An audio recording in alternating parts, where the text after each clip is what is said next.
thing I want to do is I want to start with some big hip circles because they're really easy for everybody to do. So this time I want you to put your feet straight forward, and I want you to start by shifting your hip to the side, then bringing it around to the front, shift it to the other side, and then push it back. But here we don't want to round our back. We want to have a nice neutral spine. So just bringing our body, our belly button towards our thighs. So I'm going to find a nice loose circle.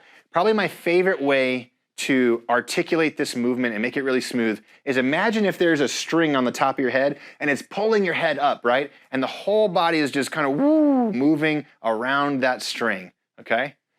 So just trying to stay loose as we do this movement. And then let's do the opposite direction. Loose as you do this movement. The hips are coming around in a full circle. The head's being pulled up by the string the whole time. And we're just loosening those hips up in a way that feels really good. Awesome. Okay, so now we're going to actually shrink this movement. And we're going to focus on our ability to articulate our pelvis in 3 different directions, okay?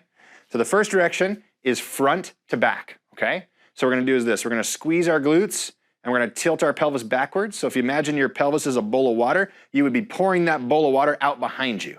Then from there, we're going to pour that bowl of water out forward like this and arch our lower back.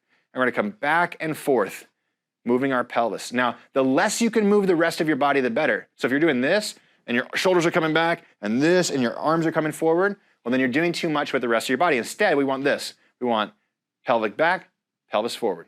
Just learning to move the pelvis forward and backward like this, okay?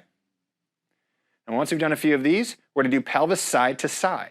And so the way to think about this is twofold. One, we could think about shortening our rib to our hip. So as I go to the side, I'm gonna shorten that.